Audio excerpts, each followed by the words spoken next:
On va remonter un peu plus dans le temps et parler de certains dirigeants qui ont marqué la Côte d'Ivoire.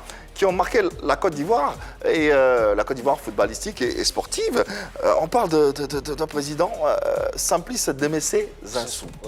C'est un grand. Parce que on a eu au départ des rapports difficiles. Il y a eu des rapports très difficiles avec lui.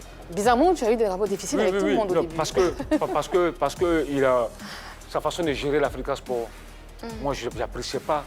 Parce que c'était... aujourd'hui, l'Africain est où? Alors qu'à l'époque, il était avec Oufo Boigny, le genre d'Oufo Boigny, il pouvait bâtir un grand club. Mais lui, il était dans le sensationnel. Il allait acheter des joueurs partout, il allait acheter des grands maillots. Et l'Africa était...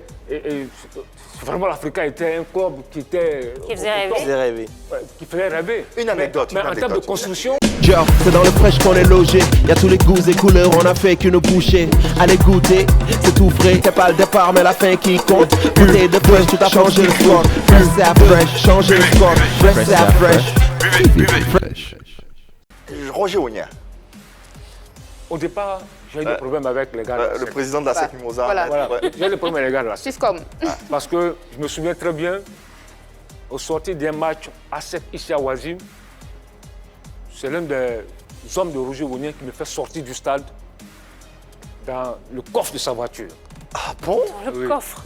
Le coffre de sa voiture, oui, parce que je me suis... Il y a eu le match à SEC ici. Ouais. Et moi, avant le match, je suis passé à la télé. Déjà à l'époque, avec Alain Doumia, la SEC sortait, c'était en 96. 95, la SEC a perdu la finale contre Orlando Pirates. Ah oui. Et en 96, la SEC n'avait pas une... équipe sud-africaine. Oui, le fameux match. De ce moment. Voilà, la SEC n'avait pas une bonne équipe en 96. Ils ont été même éliminés au premier tour de la Coupe d'Afrique, un truc comme ça. Donc l'équipe n'était pas bonne parce qu'ils n'étaient pas encore remis du traumatisme d'Orlando Pirates. Et moi, j'ai vu ça. J'ai dit, non, cette année, la SEC, ce sera difficile que la SEC gagne le championnat, à moins que les arbitres, le mot arbitre là. À moins que les arbitres soient pour la cause de la SEC. Voilà, ah là là. Donc pour les actionnaires à l'époque, les actionnaires, on dit, mais ce petit journaliste là, qu'est-ce qu'il raconte? Et vous êtes sorti dans le coffre. Et on va, ce samedi, contre Issia bat la SEC 1-0. Et il y a une action litigieuse, l'arbitre ne siffle pas pour la SEC, en faveur de la SEC. Les actionnaires disent, c'est parce que j'ai dit que j'ai influencé les arbitres, que l'arbitre a refusé cette action-là à la SEC. Donc, ils sont allés se mettre à l'entrée du stade. On m'attendait.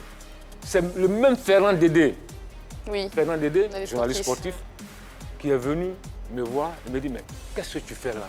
Les gens t'attendent à la sortie du stade, les actionnaires sont là, ils veulent ta peau.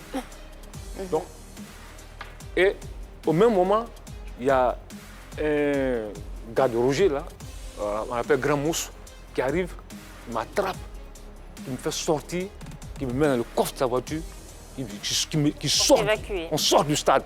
Et je vois les actionnaires qui sont devant, qui attendent. Mais après, Roger Ognien, nos rapports se sont améliorés. Ah ben voilà.